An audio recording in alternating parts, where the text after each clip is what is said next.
Good morning बच्चों। आज हम पढ़ेंगे paragraph 6 a girl with basket का।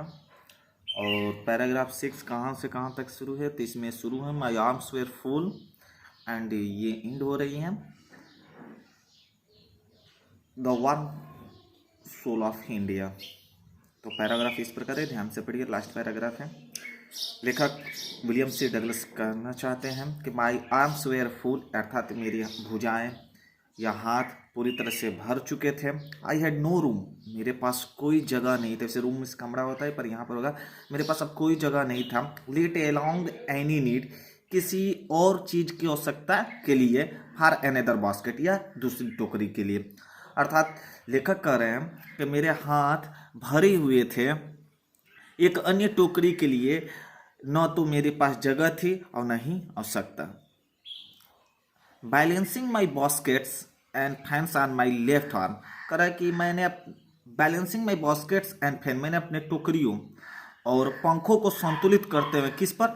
ऑन माई लेफ्ट हैंड, बाएं हाथों पर।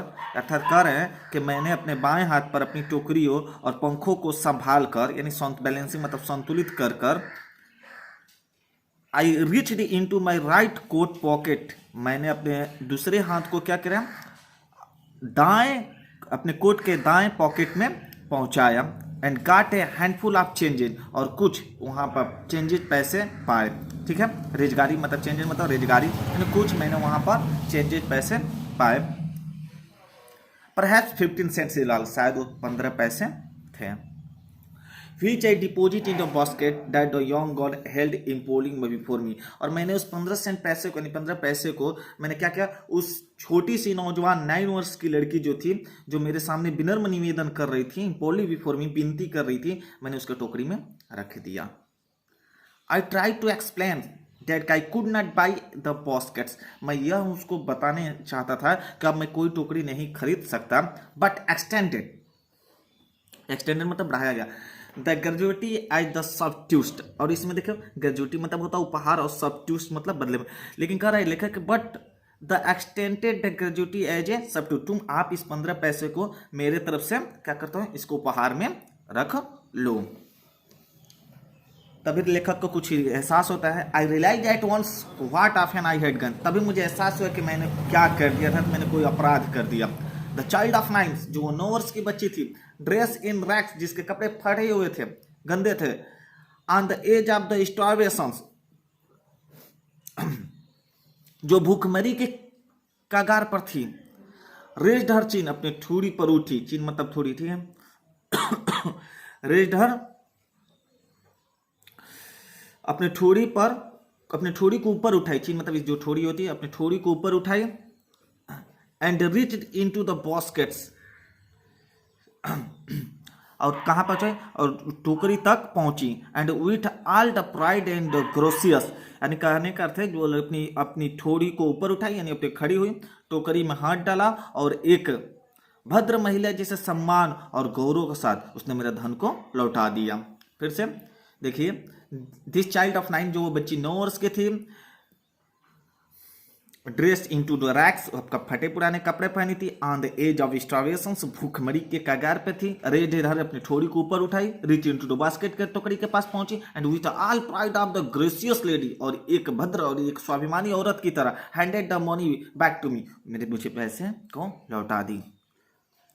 There was the only one thing I could do, अब मेरे पास सिर्फ एक ही रास्ता बचा था, और वो क्या बचा था जो मैं कर सकता था? आई बॉट द बास्केट्स, मुझे टोकरी खरीदनी चाहिए, और वो रास्ता क्या था? मुझे टोकरी खरीदनी ही होगी।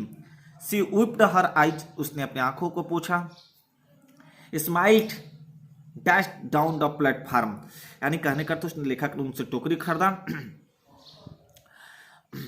मैंने, और उसने अपने आंसू को पूछे, मुस्कुराते हुई प्लेटफार्म से तेजी से भागते हुए किसी घास की झोपड़ी की ओर बढ़ी। कह रहा है,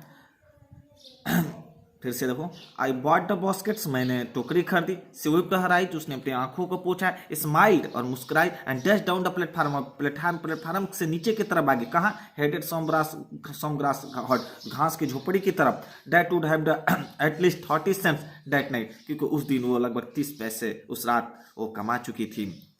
आई told this story to the prime minister Pandit Jawaharlal Nehru, मैंने भारत के प्रधानमंत्री पंडित जवाहरलाल नेहरू से ये कहानी बताया कि I told him it was the one reason, और मैंने उनको ये भी बताया कि ये भी एक कारण है कि I had fallen the love with India, कि मैंने यही कारण है कि जिसकी वजह से मैं भारत से प्रेम करना लगा। द पीपल आई सा इन इंडिया, करे कि जो लोगों को मैंने भारत में देखा, those in the village as well those in the high office, चाहे वो किसी गांव में थे या ऊंचे पदों पर आसीन थे, है both the pride and the lovely sense of the decency and citizenship,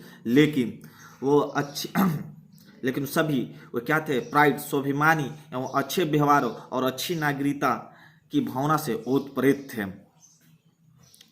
फिर से देख लीजिए, कह रहे हैं कि they have the both pride, वो अच्छे स्वाभिमानी, and lovely senses and decency and citizenship, अच्छे व्यवहार और उनके अच्छे नागरिकता की भावना से ओतप्रोत थे। They also have the passion for the independence, उनके अंदर आज़ादी के लिए, स्वतंत्रता के लिए उत्साह थी। दिस ब्यूटीफुल चाइल्ड, ये 9 वर्ष की छोटी सी बच्ची, born in the squalor and the poverty, uneducated in the both grammar and the manners, कि सुंदर बच्ची जो कि गरीबी में पली बढ़ी, जिसे न तो व्याकरण और न ही व्यवहार के लिए कोई स्कूली शिक्षा मिली थी, हैड गिवन मी, मुझे दे दी, a glimpse of the warm soul of India, glimpse मतलब झलक, वार्म सोल मतलब था, यानी जो छोटी सी बच्ची थी जो कि न ही व्यवहार के लिए यानी ग्रामर यानी स्कूली शिक्षा उसे कहीं मिले थी, लेकिन उस बच्ची ने मुझे लेखक के अनुसार भारत की आत्मीयता की एक झलक दिखाई दी। धन्यवाद।